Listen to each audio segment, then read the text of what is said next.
जय हिंद बच्चों। आज हम लोग पिछले दिन जो चर्चा हुई थी जैवनु के चैप्टर के अंतर्गत, उससे आगे हम लोग डिस्कशन करेंगे। तो 4 प्रकार के जैवनु के बारे में इस चैप्टर में हम लोगों को पढ़ना है। 2 की परिचर्चा हम लोग पिछले दिन कर लिए थे। अब शेष 2 जो है उसके बारे में हम लोग अध्ययन प्राप्त करेंगे।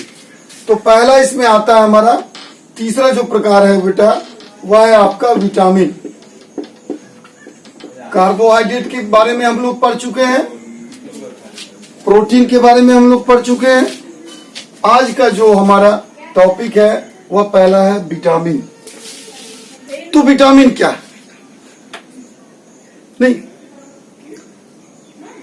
हमारे भोजन के जो कंपोनेंट है, जो अवयव है, उन अवयवों में विटामिन भी एक कंपोनेंट है।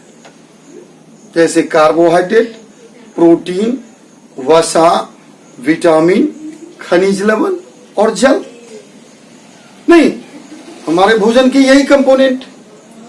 तो विटामिन हमारे भोजन के प्रमुख अवयव में से एक है।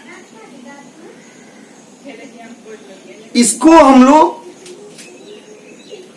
प्रोटेक्टिव पदार्थ भी कहते हैं। क्या कहते हैं? प्रोटेक्टिव पदार्थ। क्योंकि इसके द्वारा हमारे शरीर को सुरक्षा मिलती है। इसके द्वारा हमारे शरीर को क्या मिलती है? सुरक्षा मिलती है। इसीलिए इसको प्रोटेक्टिव पदार्थ भी हम लोग कहते हैं। इसकी कमी से हम विभिन्न प्रकार के रोगों से ग्रसित हो सकते हैं। इसकी कमी से हम विभिन्न प्रकार के रोगों से ग्रसित हो सकते हैं, अर्थात यह हमारे शरीर को विभिन्न प्रकार के रोगों के संक्रमण से सुरक्षा प्रदान करता है। इसीलिए इसको जीवन रक्षक पदार्थ भी कहते हैं। जीवन रक्षक पदार्थ भी कहते हैं।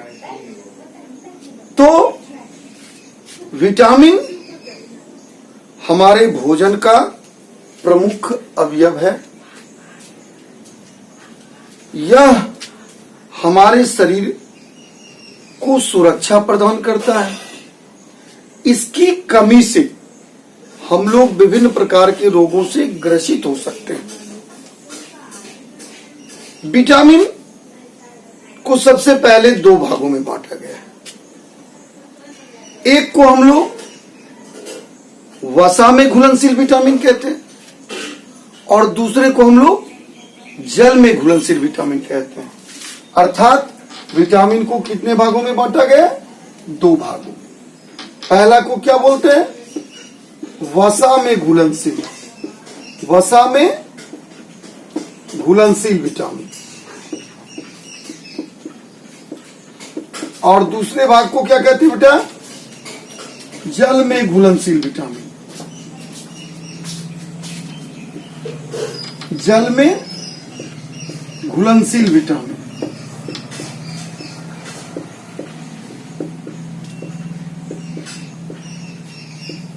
पहला आ गया वसा में घुलनशील और दूसरा आ गया जल में घुलनशील। नाम से स्पष्ट है कि वैसा विटामिन जो वसा में घुल जाता है और जल में नहीं घुलता है। वैसा विटामिन जो वसा में घुल जाता है और जल में नहीं घुलता है, उसको क्या बोलते हैं? वसा में घुलनशील विटामिन। इसके एग्जाम्पल में है vitamin A, vitamin D, vitamin E और विटामिन के।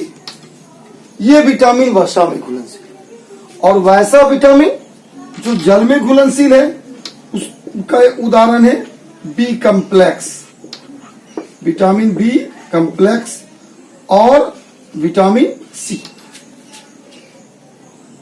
नहीं, तो जो वसा में घुलनशील विटामिन है उसका हमारे शरीर में संचय होता है, और जो वसा में घुलनशील नहीं है, जल में घुलनशील विटामिन है, उसका हमारे शरीर में संचय नहीं होता है। तो विटामिन कितने प्रकार के हुए? 2 प्रकार के। एक को हम लोग वसा में घुलनशील विटामिन कहते हैं, और दूसरे को हम लोग क्या कहते हैं? जल में घुलनशील विटामिन। वसा में जो घुलनशील विटामिन है उसका हमारे शरीर में संचय होता है, और जल में जो घुलनशील विटामिन है उसका हमारे शरीर में संचय नहीं होता है। तो वसा में घुलनशील विटामिन के उदाहरण क्या है? ए, डी, ई, के। और जल में घुलनशील विटामिन के उदाहरण क्या है? विटामिन बी कॉम्प्लेक्स और विटामिन सी। नहीं, तो हम लोगों ने विटामिन के बारे में आज के क्लास में क्या देखा कि विटामिन हमारे भोजन का प्रमुख अवयव है। विटामिन हमारे भोजन का प्रमुख अवयव है। यह हमारे शरीर को सुरक्षा प्रदान करता है, अर्थात विभिन्न प्रकार के रोगों से बचाव करता है। इसलिए इसको प्रोटेक्टिव पदार्थ भी कहते हैं। यह 2 प्रकार का होता है, एक वसा में घुलनशील विटामिन, दूसरा जल में घुलनशील विटामिन। तो वसा में घुलनशील विटामिन का हम परिभाषा बता सकते हैं कि वैसा विटामिन जो वसा में घुलनशील हो, अर्थात जिसका हमारे शरीर में संचय हो, उसको हम लोग क्या कहते हैं? वसा में घुलनशील विटामिन। और जल में घुलनशील विटामिन के बारे में क्या हम कह सकते हैं? वैसा विटामिन जिसका हमारे शरीर में संचय नहीं हो, अर्थात यह विटामिन यूरिन के माध्यम से हमारे शरीर से बाहर निकल जाता है। नहीं, तो वैसा विटामिन जो जल में घुलनशील हो और जिसका संचय हमारे शरीर में नहीं हो, उसको हम लोग जल में घुलनशील विटामिन कहते हैं। अब आइए बारी बारी से कि सबसे पहले इस विटामिन की प्राप्ति का स्रोत क्या है। तो इस विटामिन के प्राप्ति का स्रोत जो है वह फल फूल, दूध, हरी सब्जी सभी इसके प्राप्ति के स्रोत हैं। ये तो अत्यल्प मात्रा में या और भी पदार्थों में पाया जाता है, लेकिन मूल रूप से फल फूल, दूध, हरी सब्जी, अंकुरित अनाज ये जो होते हैं इसमें यह प्रचुर रूप में पाया जाता है। अब आई कि इस विटामिन की कमी से विभिन्न प्रकार के रोग होते हैं। तो वे रोग क्या क्या हैं? जैसे विटामिन ए की कमी से, तो विटामिन ए की कमी से आप लोग जानते हैं रतौंधी होती है। विटामिन ए की कमी से क्या होती है? रतौंधी होती है। नहीं, विटामिन बी की कमी से बेरी बेरी होती है। विटामिन सी की कमी से एस्कर्बी होती है। विटामिन डी की कमी से रिकेट्स होती है। विटामिन ई की कमी से नपुंसकता आती है, और विटामिन के की कमी से रक्त का थक्का नहीं बनता है। तो क्या हमने बताया कि विटामिन ए की कमी से क्या हुआ? रतौंधी। विटामिन बी की कमी से बेरी बेरी। विटामिन सी की कमी से एस्कर्बी। विटामिन डी की कमी से रिकेट्स। विटामिन ई की कमी से नपुंसकता, और विटामिन के की कमी से रक्त का थक्का न बनना। नहीं, तो अभी हम लोगों ने विटामिन के बारे में देखा। अब चौथा चीज जो है वह आपका आता है न्यूक्लिक एसिड। क्या आता है? न्यूक्लिक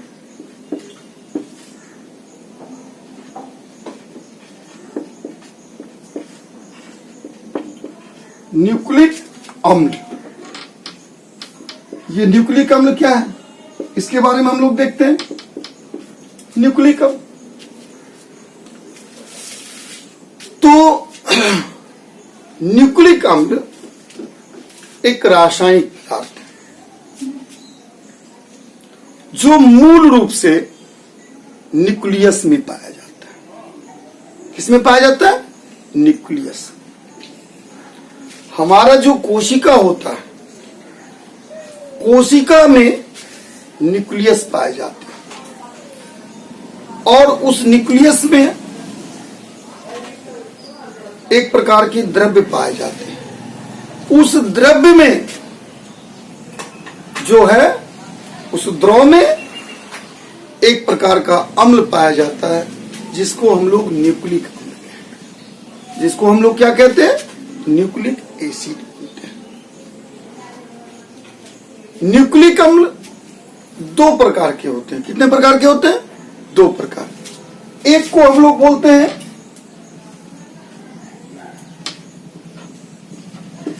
DNA और दूसरे को हम लोग बोलते हैं RNA। क्या बोलते हैं? DNA और RNA, deoxy ribo nucleic acid और रिबो न्यूक्लिक एसिड। DNA क्या हुआ? डीऑक्सी रिबो न्यूक्लिक एसिड और RNA क्या हुआ? Ribo nucleic acid. तो न्यूक्लिक अम्ल दो प्रकार के, एक को हम लोग बोलते हैं डीऑक्सी रिबो न्यूक्लिक एसिड और दूसरे को बोलते हैं रिबो न्यूक्लिक एसिड। डीएनए की संरचना के संदर्भ में वाटसन एवं क्रिक नामक वैज्ञानिक ने अपना कुछ मत दिया कि डीएनए की संरचना जो होती है वह द्विकुंडलित होती है, सर्पिलाकार द्विकुंडलित होती है। इसका निर्माण फॉस्फेट, शर्करा आदि पदार्थों के मिलने से होता है। ये डीएनए जो है, इसमें कुछ बेस पाए जाते हैं जिसको हम लोग प्यूरिन और पिरिमिडिन के रूप में जानते हैं। इस डीएनए में एडेनिन, थायमिन, गुआनिन और साइटोसिन पाया जाता है, जो क्रमशः प्यूरिन और पिरिमिडिन के स्वरूप है। एडेनिन हमेशा थायमिन के साथ जुड़ा रहता है और गुआनिन हमेशा साइटोसिन के साथ जुड़ा रहता है। इसलिए इसको हम लोग ATGC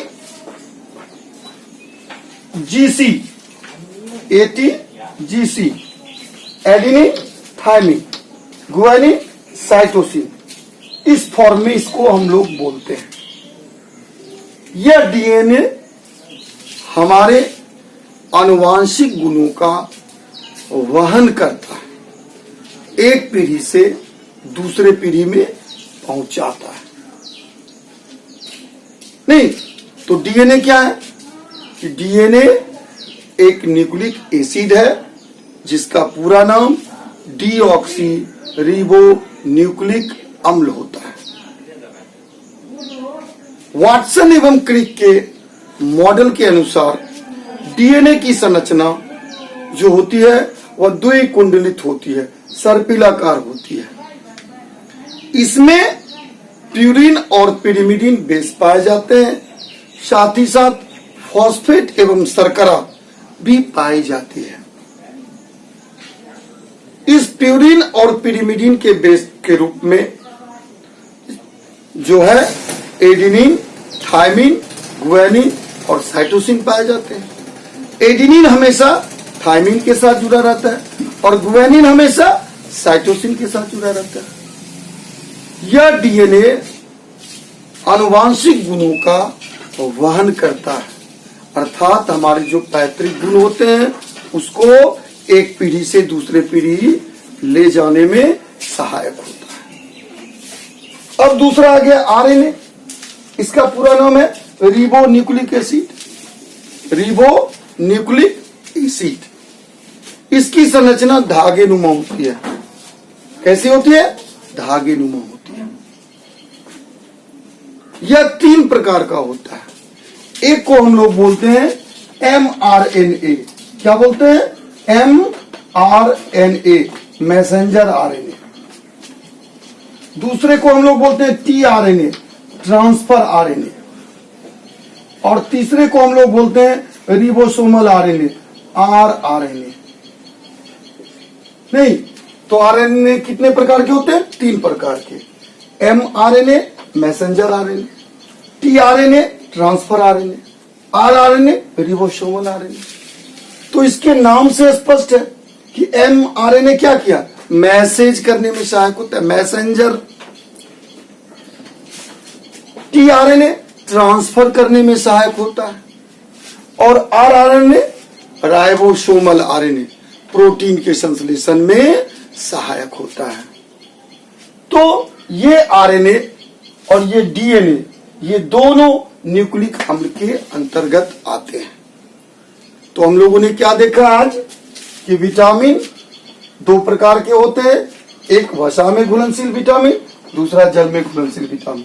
वसा में घुलनशील विटामिन जो होते हैं उसका हमारे शरीर में संचय होता है, जल में घुलनशील विटामिन का संचय हमारे शरीर में नहीं होता है।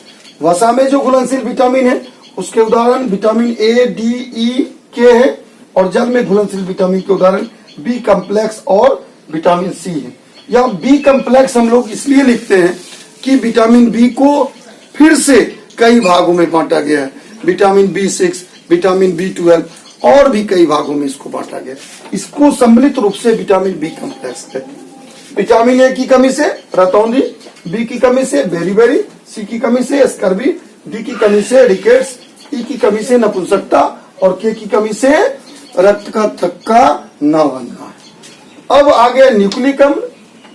नहीं तो यह न्यूक्लियस में पाए जाने वाला एक अम्ल है जो 2 प्रकार का होता है। एक को हम लोग डीएनए बोलते हैं, डीऑक्सी राइबोन्यूक्लिक एसिड, और दूसरे को आरएनए बोलते हैं। डीएनए की संरचना द्विकुंडलीय होती है वाटसन एवं क्रिक के मॉडल के अनुसार, और इसमें प्यूरिन तथा पेरिमिडीन बेस पाए जाते हैं। साथ ही साथ फॉस्फेट एवं सल्फर की कड़ियां जो होती है एकांतर रूप से सुव्यवस्थित होती है। एडेनिन हमेशा थायमिन के साथ जुड़ा रहता है और गुआनिन हमेशा साइटोसिन के साथ जुड़ा रहता है। यह डीएनए आनुवांशिक गुणों का जो है स्थानांतरण एक पीढ़ी से दूसरे पीढ़ी में करता है, अर्थात हमारे पैतृक गुणों का वहन करता है। आरएनए इसका जो स्वरूप होता है, इसकी जो संरचना होती है वह धागेनुमा होती है, और यह 3 प्रकार का होता है। एक को मैसेंजर आरएनए बोलते हैं, दूसरे को ट्रांसफर आरएनए बोलते हैं, तीसरे को राइबोसोमल आरएनए कहते हैं। मैसेंजर आरएनए मैसेज करने में सहायक हुआ, ट्रांसफर आरएनए ट्रांसफर करने में सहायक हुआ, और राइबोसोमल आरएनए प्रोटीन के संश्लेषण में, राइबोसोम से राइबोसोमल आरएनए बना। तो ये पूरा स्वरूप हम लोगों ने देख लिया। इस चैप्टर में यही 4 बिंदु विशेष रूप से हम लोगों को करना था। अगले क्लास में इसका हम डायग्राम के हिसाब से और विथ एग्जाम्पल के हिसाब से सारी चीजों का वर्णन करेंगे और बताएंगे। आज हम लोगों ने इस पूरे चैप्टर की एक परिचर्चा कर दी है, और अगले क्लास से इस चैप्टर के टॉपिक बाय टॉपिक हम लोग डायग्राम के हिसाब से इसका क्लियर कंसेप्ट लेंगे। आज इतना ही। Okay bye.